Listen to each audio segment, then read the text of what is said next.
अस्सलामुअलैकुम वरहमतुल्लाहि वबरकातुहू। अज़ीज़ दोस्तों, साथियों, मैं मोहम्मद शहज़ाद ख़ान आप तमाम ही का अपने इस चैनल एसके एडुविज़न में खैर मकदम करता हूँ। आप तमाम ही का तहे दिल से इस्तक़बाल करता हूँ। उम्मीद करता हूँ आप तमाम ही खैर आफ़ियत से होंगे और उम्मीद करता हूँ कि आपको ये वीडियो सीरीज़ बहुत पसंद आ रही होगी। सबसे पहले, अगर आपने चैनल को सब्सक्राइब नहीं किया है, चैनल पर पहली बार आए हैं, तो चैनल को सब्सक्राइब कर लीजिएगा ताकि पूरा कोर्स आपको एक ही जगह मिल सके और ऑथेंटिक सभी चीज़ें आपको मिल सके। अगर वीडियो देखना आपने शुरू किया है तो सबसे पहले वीडियो को लाइक कर दें ताकि मुझे पता लग जाए कि आप वीडियो देख रहे हैं। वीडियो से रिगार्डिंग जो भी बातें आपको, जो भी सवालात आपको जहन में आते हैं, आप लाइव चैट में जाकर सवाल कर सकते हैं या आप कमेंट बॉक्स में जाकर सवाल कर सकते हैं। बातें ज़्यादा नहीं करेंगे, सिर्फ कंटेंट की तरफ ध्यान देंगे। आपका बातों में टाइम को ज़ाया बिल्कुल नहीं किया जाएगा। आज का जो हमारा टॉपिक है दोस्तों, वो है इराब। क्या है इराब? सबसे पहले तो मैं ये आपको बात बताना चाहता हूँ कि इस चैनल पर इस बात का पूरा ध्यान रखा जाएगा कि जो हरूफ लिखे हैं, जो लफ्ज़ लिखे हैं, उनको एकदम सही तलफ़्फ़ुज़ की अदायगी के साथ सही तरीके से आपको बताया जाए कि लफ्ज़ लिखा क्या है। ठीक है, मैं पूरा रिसर्च करके कोशिश करता हूँ कि आप तक सही लफ्ज़ किस तरह बोला जाता है और सही तरीके से आपको लफ्ज़ बताऊँ ताकि आपको आगे जाकर किसी दुश्वारियों का सामना ना करना पड़े। तो आज का जो हमारा टॉपिक है वो क्या है? इराब। क्या है इराब? अब कुछ लोग इसे एराब पढ़ देते हैं, कुछ लोग इसे आराब पढ़ देते हैं, कुछ एराब पढ़ देते हैं। ये सही लफ्ज़ है इराब। क्या है? इराब। क्या लफ्ज़ है ये? इराब। क्या है? इराब। इराब क्यों है, इराब क्यों नहीं है, आपको सभी बातें बताई जाएगी। मान लीजिए ये जो आप लफ्ज़ ऊपर देख रहे हैं, ऐन, रैन और इब्बा, क्या हो गया ये? अरब। क्या हो गया? अरब। अरब यानी सऊदी अरब। ठीक है, अब हमने एक अलिफ़ यहाँ लगा दिया, एक अलिफ़ यहाँ लगा दिया, यही लिखा है ऊपर। बिल्कुल ज़बर जेर पेश नहीं लिखाया है। उर्दू में इन चीज़ों की बहुत ज़्यादा कसरत की गई है। उर्दू में ज़बर जेर पेश को बहुत ज़्यादा कम किया जाता है क्योंकि आदत हो जाती है बोलने की। आप कंटिन्यू पढ़ते रहेंगे तो आपको आदत हो जाएगी कि लफ्ज़ क्या लिखा है। तो हमने एक अलिफ़ यहाँ लगाया और एक अलिफ़ यहाँ लगा दिया, तो ये अरब से हो गया अराब, और ये अलिफ़ ज़बर हो गया तो ये हो गया अराब। क्या हो गया? अराब। अराब मतलब अरब देश के जो गांव के लोग होते हैं, देहाती लोग होते हैं, उन लोगों का अराब कहा जाता है। ठीक है, इसलिए हम इसे अराब नहीं पढ़ेंगे, अराब नहीं पढ़ेंगे, हम इसे क्या पढ़ेंगे? इराब। क्या पढ़ेंगे? इराब। इसका सही प्रोनाउंस क्या है? इराब। उम्मीद करता हूँ दोस्तों बात समझ में आ गई होगी आपके। सही प्रोनाउंस क्या है? इराब।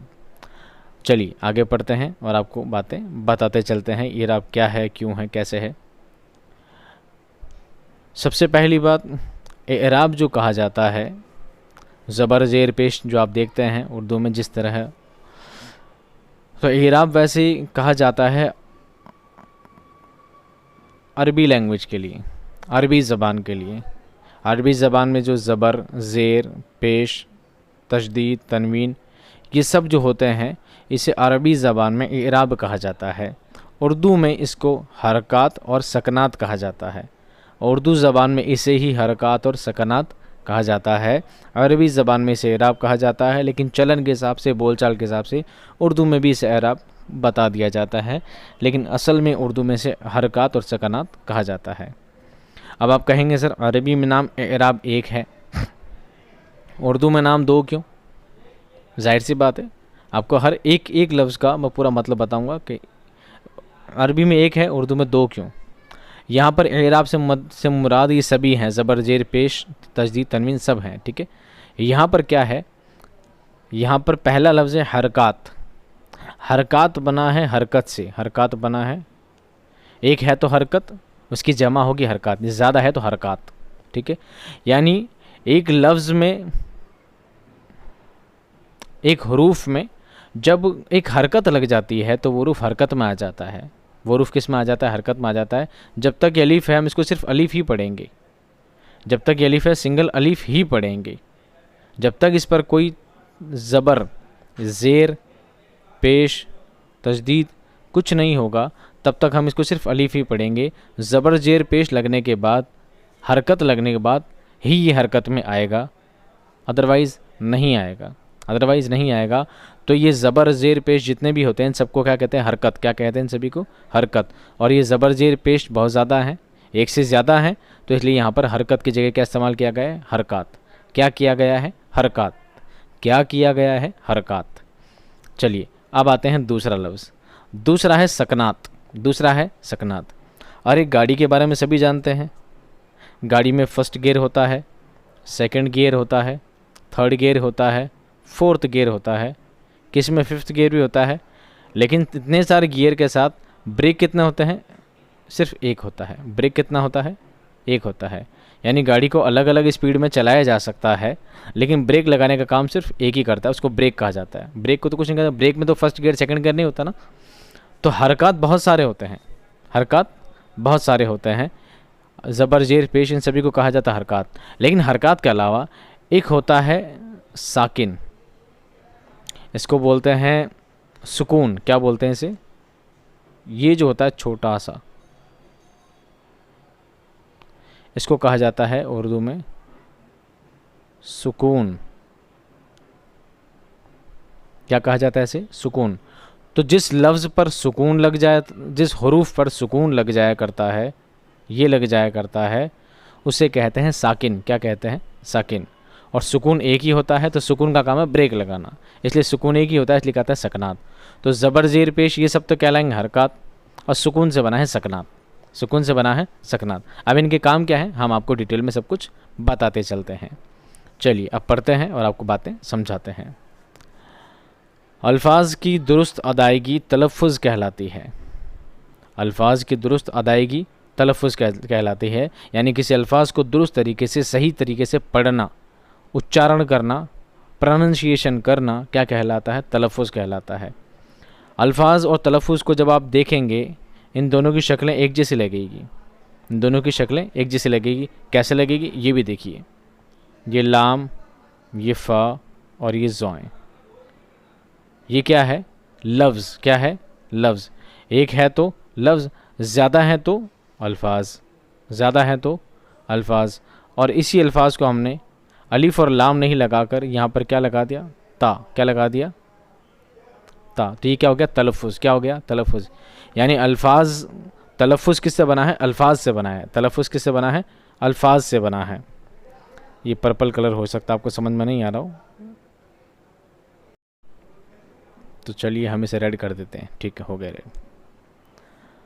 तो अल्फाज से ही क्या बना है? तलफ़ुज़ बना है। ठीक है, अल्फाज की शब्दों का उच्चारण करना ही क्या कहलाता है? अल्फाज की दुरुस्त अदायगी क्या कहलाता है? तलफ़ुज़ कहलाता है। तलफ़ुज़ के लिए इराब यानी हरकत और सकनात का जानना ज़रूरी होता है। इमला और लफ्ज़ में वही सूरत इख्तियार की जानी चाहिए जो अहले ज़बान में रिवाज पा चुकी हो। यानी उर्दू में बात करते हुए उर्दू का ही लबो लहजा इख्तियार किया जाए। बात समझ रहे हैं आप? मान लीजिए आप हिंदी में एक पंक्ति बोलते हैं, हिंदी में एक पंक्ति आप जब कहते हैं कि गरीबी को हम समस्या ना कहकर गंभीर समस्या कहें तो इसमें कोई अतिशयोक्ति नहीं होगी। ये था आपका हिंदी। ठीक है, इंग्लिश में जब आप इस बात को कहेंगे तो आप इंग्लिश फॉर्म में ही कहेंगे, लेकिन जब आप उर्दू में किसी बात को कहेंगे तो उर्दू का लबो लहजा वैसा होना चाहिए जैसी आपकी ज़बान है। जैसे खा को खा बोलना है ना, अलीफ और आइन में फ़र्क होना, ये सब बातें क्या है? ज़रूरी है। आपका तलफ़ुज़ सुधारना बहुत ही ज़रूरी है, क्योंकि जब एक टीचर सही तलफ़ुज़ अदा करेगा तभी वो बच्चों में ये आदत डाल पाएगा कि वो सही तलफ़ुज़, सही अदायगी के साथ लफ्ज़ों को पढ़ें। लेकिन जब टीचर का ही तलफ़ुज़ ख़राब होगा, जब टीचर ही तलफ़ुज़ को तलफ़ज़ पढ़ेगा, तो जाहिर सी बात है कि बच्चा भी उसे तलफ़ज़ ही पढ़ेगा, उसके जहन में तलफ़ुज़ नाम की तो कोई चीज़ होगी भी नहीं। तो बेहतर है कि आप भी अपना तलफ़ुज़ सुधारें। मैं शुक्रगुज़ार हूँ अपने उन उस्ताद मोहतरम का जिन्होंने मेरा तलफ़ुज़ सुधारा, और अल्लाह शुक्र है कि मेरा तलफ़ुज़ काफ़ी हद तक ठीक है। बेहतर तो नहीं कह सकता क्योंकि आप मेरे से बहुत बड़े महापुरुष हैं, महाज्ञानी हैं। आपके जितना तलफ़ुज़ मेरा उत्तम नहीं है, बहुत बेहतर नहीं है, लेकिन अच्छा है, जानता हूँ। आगे देखिए, दुरुस्त तलफ़ुज़ के लिए उर्दू में हरूफ पर मख़सूस अलामात इस्तेमाल की जाती हैं। इन अलामतों को एराब कहा जाता है। ठीक है, हर हरूफ पर क्या लगाई जाती है, कुछ अलामत लगाई जाती है।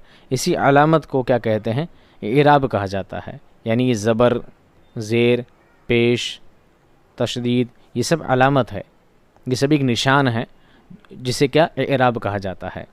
एराब लगाने से हरूफ दो हालतों में आ जाते हैं, मुतहर्रिक या साकिन। ये बात मैं आपको शुरू में बता चुका हूँ, पर रिपीट कर देता हूँ। हरूफ, चलिए मैं आपको डिटेल में समझा पढ़ के बता देता हूँ आपको।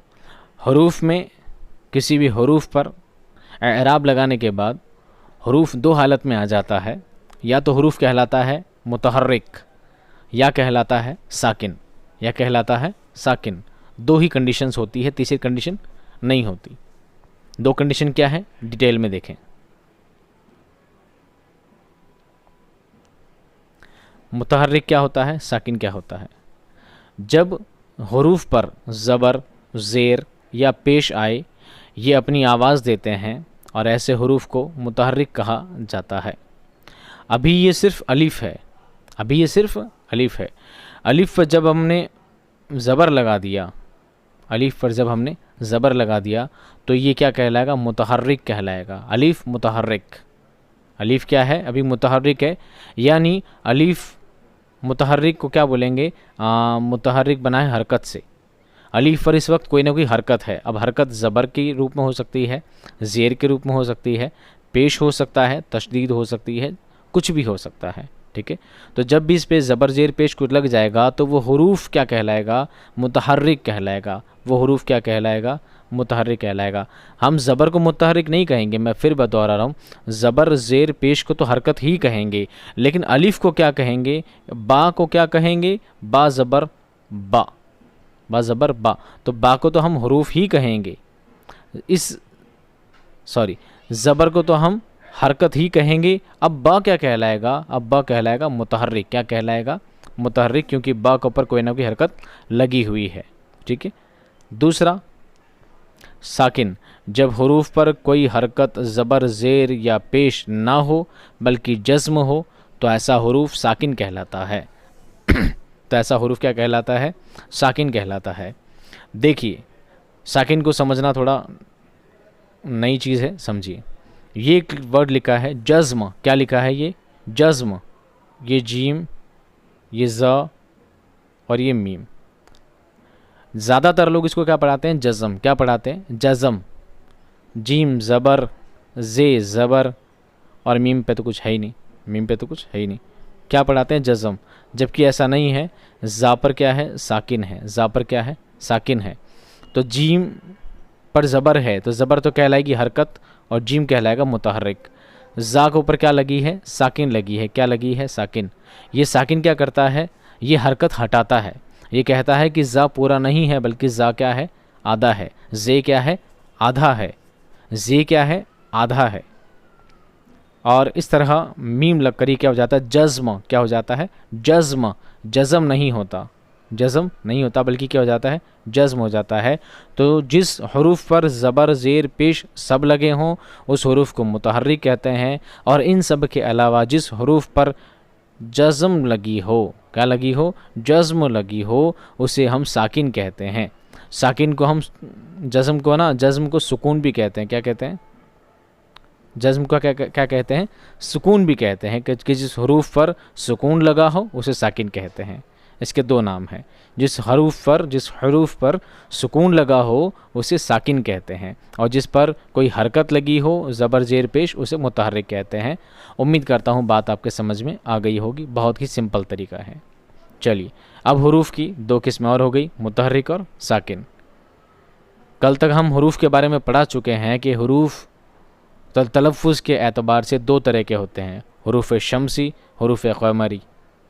फिर हमने पढ़ा है हरूफ नुक़्ते के एतबार से दो तरह के होते हैं, मनक़ूत और गैर मनक़ूत। फिर हमने ये भी बताया कि हरूफ और भी दो तरीके से हो सकते हैं, दूसरी ज़बानों के लिहाज से भी हो सकते हैं। ठीक है, हर तरीके से हरूफ की अलग किस्में हैं, लेकिन हरूफ पर जब मात्राएं लग जाती है, एराब लग जाती है, तो भी हरूफ और तरीके से बदले जाते रहें। आगे देखिए, अब हम बात करते हैं एराब की। एराब की अक़साम यानी किस्में। ठीक है, एराब कितने होते हैं? हिंदी में तो 12 खड़ी होती है। हिंदी में क्या होती है? 12 खड़ी होती है। ए आ ई उ ए ऐ ओ औ अन और अह। इन सबको वर्ड में जोड़ दिया जाता है और वैसी ही आवाज़ वो करने लगते हैं। जैसे हिंदी में ए आ उ ई उ। मान लीजिए हिंदी में हमने लफ्ज़ लिखा है ब और इसमें मात्रा लगाई बड़ों की, तो क्या हो गया? बू।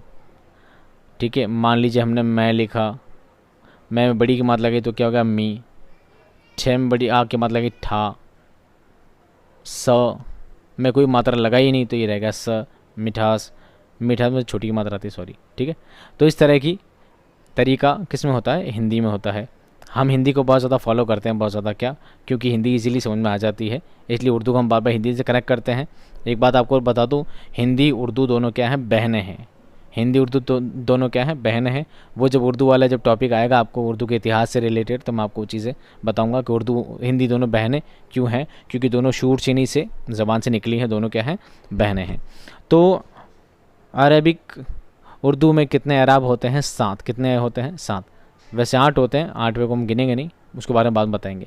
कितने होते हैं? 7। एक होता है ज़बर, एक होता है ज़ेर, एक होता है पेश, मद, जज़्म, तशदीद और तनवीन।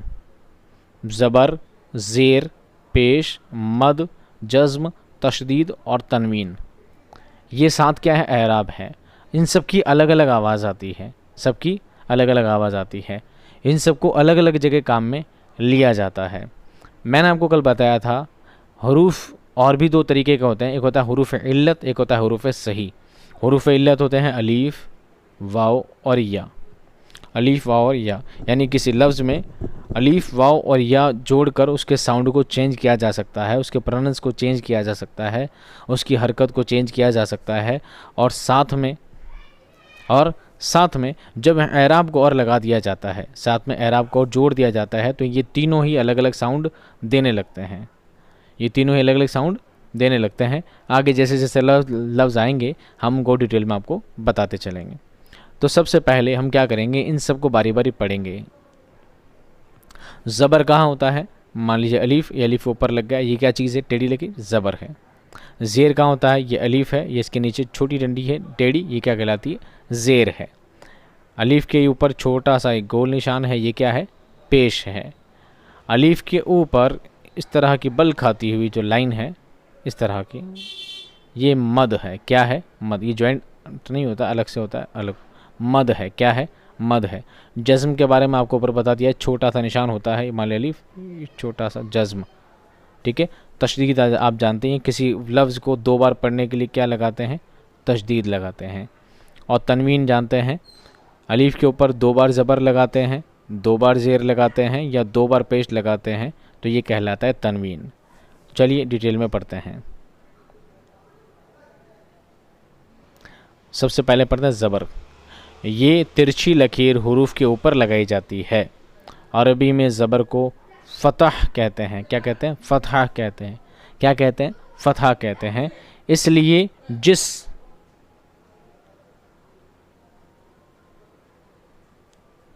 हुरूफ पर ज़बर आए उसे मफ़तूह कहते हैं, जैसे साजिद, डर, अतहर वग़ैरह।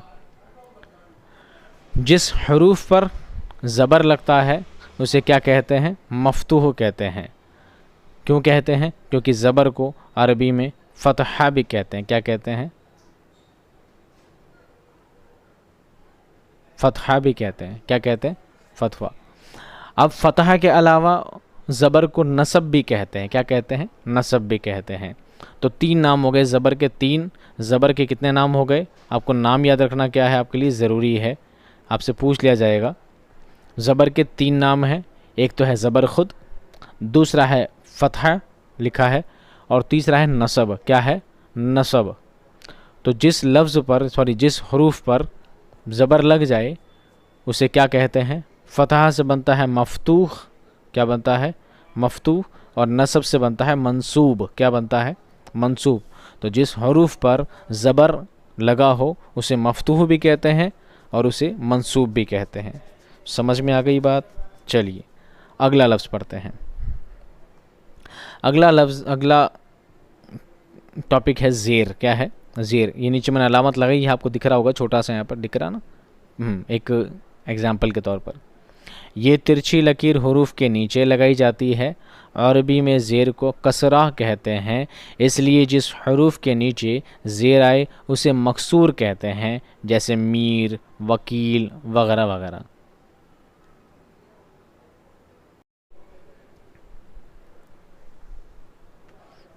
तो बात समझ रहे हैं ना आप? ज़ेर के कितने नाम हो गए? ज़ेर के 2 नाम हो गए। ज़ेर को क्या कहते हैं? कसरा कहते हैं। क्या कहते हैं? कसरा। तो जिस हरूफ के नीचे ज़ेर लग जाता है उस हरूफ को क्या कहते हैं? मकसूर कहते हैं। क्या कहते हैं? मकसूर। जैसे मीम, ये, ज़ेर और रा। ये क्या हो गया? मीर। क्या हो गया? मीर। वकील। अब ये ज़ेर खिसक गया बाहर क्योंकि ये टाइपिंग उर्दू कैच नहीं करता है। मीर, वकील, ये सब क्या कहलाएंगे? मकसूर कहलाएंगे। क्या कहलाएंगे? मकसूर कहलाएंगे। पूरा लफ्ज़ मकसूर नहीं कहलाएगा महापुरुषों, पूरा लफ्ज़ मकसूर नहीं कहलाएगा। मान लीजिए ये लिखा है मीम प्लस या प्लस रा। अब आप इसे मेर भी पढ़ सकते हैं, है ना? तो ये मीम के नीचे क्या लगाएंगे हम? ज़ेर। क्या लगा देंगे? ज़ेर। मीम या ज़ेर मीर, मीम या ज़ेर मीर, मीम या ज़ेर मीर। और ज़ेर हट जाएगा तो ये मेर हो जाएगा, तो इसलिए ज़ेर लगाना क्या है? ज़रूरी है। तो मकसूर किसे कहेंगे? मकसूर सिर्फ मीम को कहेंगे। मीम की हालत कैसी है? मकसूर जैसी है। मीम की हालत कैसी है? मकसूर है। समझ गए बात? ठीक है, अगला देखें। अब है पेश। क्या है? पेश। ये छोटा सा लगाया है, आप स्क्रीन को जूम करके देख लीजिएगा। ये अलामत हरूफ के ऊपर लगती है। अरबी में पेश को ज़म्मा कहते हैं। ये क्या लफ्ज़ लिखा है? ज़िमा ज़मा नहीं है, ये है ज़म्मा। क्या है? ज़म्मा कहते हैं, इसलिए जिस हरूफ पर पेश आता है, जिस हरूफ पर पेश आए उसे मज़मूम कहा जाता है। मसलन पुर, उर्दू, ऊपर, कुछ भी, ठीक है? ये सब मान लीजिए जिस पर ऊ की आवाज़ आती है क्या कहलाता है? वो पेश कहलाता है। और जिस पर पेश लग जाता है उसे क्या कहते हैं? मज़मूम कहते हैं। क्या कहते हैं? मज़मूम। अब पेश के कितने नाम हो गए? पेश के भी 3 नाम हो गए। अब आप कहोगे सर बताए तो 2 हैं, 3 कैसे हो गए? एक तो पेश है खुद, एक है ज़म्मा, एक है ज़म्मा, एक है रफ़ा। क्या है? रफ़ा। एक क्या है? रफ़ा। एक क्या है? रफ़ा। इसको रफ़ा भी कहते हैं, ज़म्मा भी कहते हैं और पेश भी कहते हैं। 3 नाम है। तो जिस हरूफ पर पेश लग जाए उसे मज़मूम भी कहते हैं और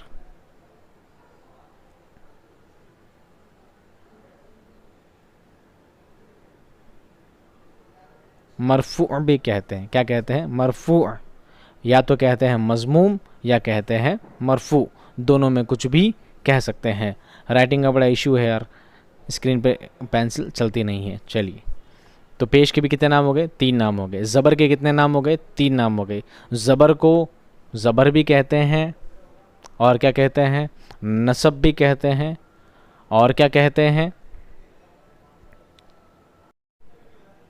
और फ़तह भी कहते हैं, और फ़तह भी कहते हैं। तो जिस हरूफ पर ज़बर लग जाए उसे मफ़तूह भी कहते हैं, उसे क्या कहते हैं? मफ़तूह भी कहते हैं और मंसूब भी कहते हैं। फिर आया ज़ेर का नंबर। तो ज़ेर के 2 नाम हैं।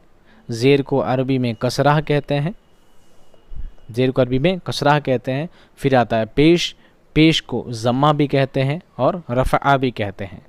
अब नंबर आता है हमारा जज्म का। किसका नंबर आता है? जज्म का। पढ़िए इसके बारे में। ये अलामत हुरूफ के ऊपर लगती है।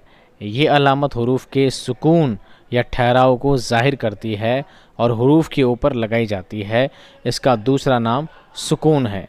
जज्म का दूसरा नाम क्या है? सुकून है। मैं पहले बता चुका हूँ। जिस हुरूफ पर सुकून हो उसे साकिन कहते हैं। जिस हुरूफ पर सुकून हो उसे साकिन कहते हैं। जज्म वाले हुरूफ को खामोश बोला जाता है, जैसे बम, दर, सब वगैरह। इसको सब नहीं बोलेंगे। क्या बोलेंगे? सब। क्या बोलेंगे? सब। जैसे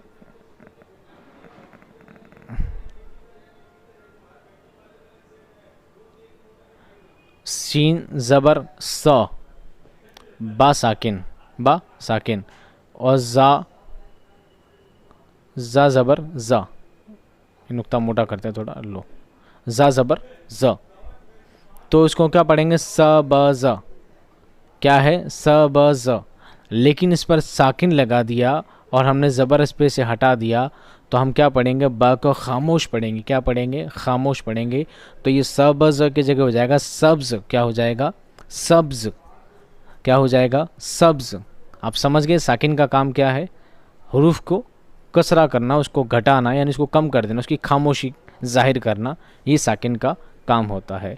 इसको सब ज़ की जगह क्या पढ़ेंगे? सब्ज़ पढ़ेंगे। यही साकिन का काम होता है। चलिए, एक अलामत है मद। क्या है? मद। ये सिर्फ अलीफ, ज़्यादातर उम्मन अलीफ पर ही लगाई जाती है। मद का मानी है खींच कर पढ़ना। मद का मानी है खींच कर पढ़ना। ये अलामत सिर्फ अलीफ पर ही लगाई जाती है, इसलिए इसे अलीफ ममदूदा भी कहा जाता है, जैसे आम, आवाज़, आज, आराम वगैरह। कन्फ्यूजन क्या है? देखिए, मान लीजिए हमने लफ्ज़ लिखा है, अभी बहुत ज़्यादा चल रहा है जो लफ्ज़ काचा बादाम, ठीक है, बहुत ज़्यादा फेमस है अभी, बहुत ज़्यादा क्या है? फेमस है अभी काचा बादाम। तो बा में क्या लगाया? अलीफ लगा दिया, तो क्या हो गया? बा। दाल में क्या लगाया? अलीफ लगा दिया, तो क्या हो गया? दा। और मीम में कुछ नहीं लगाया, तो ये रह गया म। तो बा दा म, बा दा म, ये क्या हो गया? बादाम। ठीक है। अब हम किसी भी लफ्ज़ में आ की मात्रा लगाने के लिए क्या लगा देते हैं? अलीफ लगा देते हैं। लेकिन जब अलीफ में अलीफ लगाना हो, अलीफ में आ की मात्रा लगानी हो, तो हम कैसे लिखेंगे? ये अलीफ यानी अ, इसमें एक और अलीफ लगाया तो हो गया आ, फिर लगाया मीम, क्या हो गया? आम। क्या हो गया? आम। तो बताइए ऐसा लिखना मुनासिब लगता कि नहीं? जाहिर सी बात है, ऐसा लिखना मुनासिब नहीं लगता। इसलिए सिर्फ अलीफ को क्या करेंगे? हटा देंगे। इस अलीफ के ऊपर हम एक और अलीफ नहीं जोड़ने के बजाय हम क्या लगा देंगे? मद। क्या लगा देंगे दोस्तों? मद। और मद लगाने से अ की जगह क्या बन जाएगा? आब। क्या बन जाएगा? आ। और आ और मीम बन के क्या बन जाएंगे? आम। क्या हो जाएगा? आम। तो इसलिए मद कहाँ लगाई जाती है? मद का मतलब होता है आ की मात्रा, इसका मतलब होता है खींच के पढ़ना, और मद सिर्फ अलीफ पर लगाई जाती है। समझ गए? चलिए, अगला वर्ड है तशदीद। क्या है? तशदीद। क्या है? तशदीद। ये अलामत हरूफ के ऊपर लगती है। इस अलामत वाले हरूफ को 2 दफ़ा पढ़ा जाता है। इसे शहद भी कहते हैं। इस अलामत वाले हरूफ को मुशद्दद कहते हैं। क्या कहते हैं? मुशद्दद कहते हैं, जैसे अल्लाह, रिक़त वगैरह वगैरह वगैरह। यानी तशदीद का मतलब क्या होगा? तशदीद लगाई क्यों जाती है? पहले मैं आपको ये बता देता हूँ, तशदीद लगाई क्यों जाती है, तशदीद की ईजाद कैसे हुई, क्यों उर्दू में इसका प्रचलन हुआ, कैसे आई, ये भी समझें। मान लीजिए हमने हिंदी में हमें लिखना है ढक्कन। क्या लिखना है? ये ढ, ये क, ये क और ये न। क्या हो गया? ढक्कन। जैसे कि मेरे कुछ दोस्त हैं, क्या है? ढक्कन। ढ पूरा, क पूरा, न पूरा। क को 2 बार पढ़ना था तो एक क आधा लगा दिया, एक क्या पूरा लगा दिया। यानी हुरूफ को तोड़ा जा सकता है, हुरूफ को तोड़ा जा सकता है हिंदी में। तो ये क और ये क मिलके क्या हो जाएंगे? ढक्कन हो जाएंगे। डबल क्या हो जाएगा? मान लीजिए ये का भी पूरा और ये का भी पूरा 2 बार लगा देते तो हो जाता ढक्कन। क्या हो जाता? ढक्कन। ढक्कन 2 लफ्ज़ हो जाते और ढक्कन पढ़ना नहीं, ढक्कन नहीं पढ़ा जाता। समझ गए? ऐसा ही काम अगर हमें इंग्लिश में करना है, ऐसा ही काम हमें किस में करना है? इंग्लिश में करना है। तो हम क्या लिखेंगे? DHAKKAN, DHAKKAN,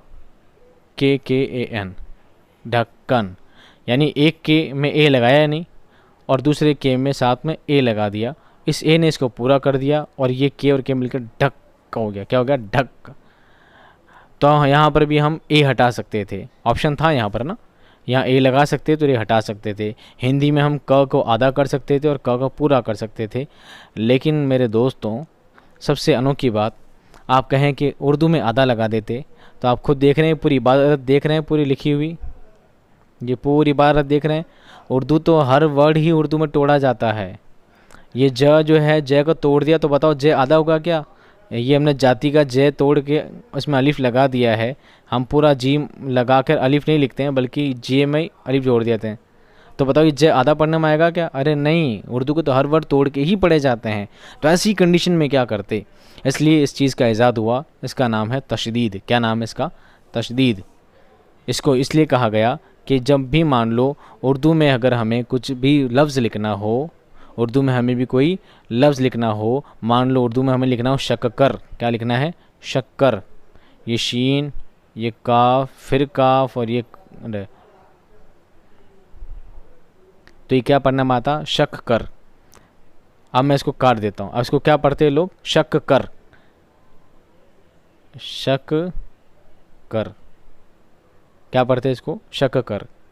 किस पे शक करना है? शक किसी पे नहीं करना है भाई, शक किसी पे नहीं करना है, किसी पर भी शक नहीं करना, सब पर भरोसा करना है, एतमाद करना है। इसको क्या पढ़ते? शक कर। इस क को हम तोड़ नहीं सकते, ये दोनों टूटे हुए। पहले इसको कितना तोड़ेंगे? एक डंडी एक ज़्यादा लगा देंगे तो ये शगर हो जाएगा। मान लो हमने के हटा दिया और दूसरे के ऊपर डंडी लगा दी तो क्या हो जाएगा? शगर हो जाएगा। शगर से शुगर हो जाएगा, वो तो इंग्लिश में हो जाएगा, उर्दू में क्या होगा? तो इसलिए 2 के को एक साथ पढ़ने के लिए हमने क्या निकाला? शीन, ये का और यह। अभी है ये शकर, और जब का पे लग जाएगी तशदीद तो क्या हो जाएगा? शक्कर। क्या हो जाएगा? शक्कर। समझ गए ये बात? ठीक है। जिस हरूफ पर ज़बर होता है उसे मंसूब कहते हैं, जिस हरूफ के नीचे ज़ेर होता है उसे मकसूर कहते हैं, जिस हरूफ के ऊपर पेश होता है उसे मफ्तूह कहते हैं। इसी तरह जिस हरूफ के ऊपर तशदीद लगाई जाती है उसे मुशद्दद कहते हैं। क्या कहते हैं? मुशद्दद कहते हैं। क्या कहते हैं? मुशद्दद कहते हैं। इस वक्त काफ की हालत क्या है? मुशद्दद है। इस वक्त काफ की हालत क्या है? मुशद्दद है। उम्मीद करता हूँ बात समझ में आ गई। बिल्कुल आ गई होगी। कुछ एग्जाम्पल है अल्लाह, रिक्कत, दिक्कत, शक्कर, गन्ना। जहाँ पर भी डबल आवाज़ आए वहाँ पर तशदीद लगाई जाती है। समझ गए दोस्तों? ठीक है, आगे आइए। सबसे आखिरी अब लफ्ज़ है तनवीन। क्या है? तनवीन। तनवीन कोई एक चीज़ नहीं, तनवीन तो 3-4 होती, तनवीन 3 होती है। यानी 2 ज़बर, 2 ज़ेर और 2 पेश, इन तीनों को मिलाकर क्या बोलते हैं? तनवीन। क्या बोलते हैं? तनवीन। 2 ज़बर, 2 ज़ेर या 2 पेश को तनवीन कहते हैं और नून की आवाज़ देते हैं, जैसे फ़ौरन, असलन, मसलन वगैरह वगैरह वगैरह। गैरा नहीं, वगैरह। क्या है? वगैरह। ये पहली बात, तनवीन जो है सबसे ज़्यादा अरबी में इस्तेमाल होती है और उर्दू में बहुत ही कम लफ्ज़ों में इसका इस्तेमाल किया जाता है। फिर भी उन लफ्ज़ों में इस्तेमाल किया जाता है जो अरबी से डायरेक्ट लिए गए हैं। ठीक है, इसे क्या कहते हैं? तनवीन कहते हैं। क्या कहते हैं? तनवीन कहते हैं। जिस पर 2 ज़ेर हो, 2 ज़बर हो, 2 ज़बर हो, 2 ज़ेर हो या 2 क्या हो? पेश हो, उसे क्या कहते हैं? तनवीन कहते हैं। समझ गए बात? बिल्कुल इजीली। जैसे और भी तरीके होते हैं, मिसालन, मसलन, फ़ौरन, इत्तेफ़ाकन, ठीक है, इजाज़तन, कुछ भी आप ले सकते हैं। यहाँ पर क्या होता है? ये कॉन्सेप्ट होता है पूरा। ये कॉन्सेप्ट क्या होता है? पूरा। लेकिन एक चीज़ और है जो मैंने नहीं लिखी है पर मैं फिर भी बता देता हूँ, उसको एराब में शामिल नहीं करते हैं, बस समझाया जाता है। एक होता है वक्फ़ा। एक क्या होता है दोस्तों, वक्फ़ा। वक्फ़ा नाम की भी कोई चीज़ होती है। अब आप पूछेंगे सर वक्फ़ा क्या होता है, ठीक है बताते हैं आपको। मान लीजिए ये हा है प्लस ये मीम है, ये प्लस ये दाल है, ठीक है। ये हा है, ये मीम है, ये दाल है। हा के ऊपर ज़बर लगाया तो हा ज़ेर हा, मीम पे ज़बर लगाया तो हा, यहाँ ज़बर लगाया माँ, और यहाँ ज़बर लगाया द। क्या हो गया, तीनों पे हमने ज़बर लगा दिया। अब हम इसको जब लिखेंगे जोड़कर तो क्या लिखेंगे, ये हा, ये मीम और ये दा, ये ज़बर ज़बर ज़बर। क्या पढ़ेंगे इसको, हमद। क्या पढ़ेंगे, हमद। क्या पढ़ेंगे, हमद। अब बताइए हमद कोई लफ्ज़ होता है, नहीं होता है सर। क्या होता है, हमद होता है। क्या होता है, हमद होता है।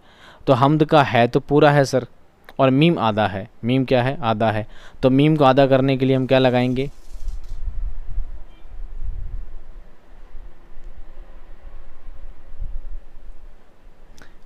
हा पर ज़बर लगा दिया। मीम को आधा करने के लिए क्या लगा दिया हमने, जज़्म लगा दिया। तो ये क्या हो गया, हमद हो गया। तो सर दाल पे क्या लगाएंगे, दाल पे क्या लगाएंगे, हमने दाल पे भी जज़्म लगा दिया। अब दाल पे ज़बर लगाने से हमदा हो जाएगा वो, ठीक है। तो जो लास्ट, जब भी किसी लफ्ज़ का आखिरी हुरूफ बच जाता है और उस पर कोई हरकत नहीं होती तो हम क्या लगा देते हैं, उस पर जज़्म। क्या लगा देते हैं, जज़्म। तो अब ये बीच वाला है, ये तो कहलाएगा क्या, जज़्म। और ये जो वर्ड है सबसे लास्ट में हमने लगाया है, ये कहलाएगा वक्फ़। क्या कहलाएगा, वक्फ़। क्या कहलाएगा, वक्फ़। समझ गए। अब आप कहेंगे जिस इसको एरा में शामिल नहीं करते तो बीच में मीम को आधा करने के लिए तुमने क्या लगाया, जज़्म लगाई है, ये जज़्म कहलाएगा। और किसी भी लफ्ज़ के आखिर में जो आखिरी लफ्ज़ बच जाता है जिस पे कोई हरकत नहीं होती है, कोई भी हरकत नहीं होती है, उस पर जो हरकत लगाते हैं उसको हम क्या बोलते हैं, वक्फ़। क्या बोलते हैं, वक्फ़। क्या बोलते हैं, वक्फ़ या वक्फ़ा भी कहते हैं, ठीक है, इसे वक्फ़ा भी कहते हैं। अब ये तो हुआ इसका नाम। और जिस हरूफ पर वक्फ़ लगी है उसे क्या कहेंगे, उसे कहेंगे मौकूफ़। क्या कहेंगे, मौकूफ़। जिस पर वक्फ़ा लगा है उसे हम क्या कहेंगे, मौकूफ़ कहेंगे, ठीक है। हर लफ्ज़ के आखिर में यही होता है। जैसे सीन अलीफ ज़बर सा, क्या हो गया, सा। हेज़िर ही, क्या हो गया, सा ही। और लाम क्या है, खाली है, तो लाम क्या है, साकिन है। लाम क्या है, साकिन है। तो ये क्या हो जाएगा, साहिल। क्या हो जाएगा, साहिल, ठीक है। लेकिन अगर हाजिर ही नहीं होता, हाजिर ही नहीं होता, अगर है कोई हरकत है तो हरकत के बाद तो क्या, साकिन ही आएगा। लेकिन साकिन के बाद यहाँ पे कोई ऐसा लफ्ज़ दिख रहा है, नहीं दिख रहा है। साकिन के जस्ट बाद एक और साकिन आ जाता है, साकिन के बाद एक साकिन एक और आ जाता है, तो उस बाद वाले साकिन को क्या बोलते हैं, वक्फ़ा बोलते हैं। क्या बोलते हैं, वक्फ़ा बोलते हैं।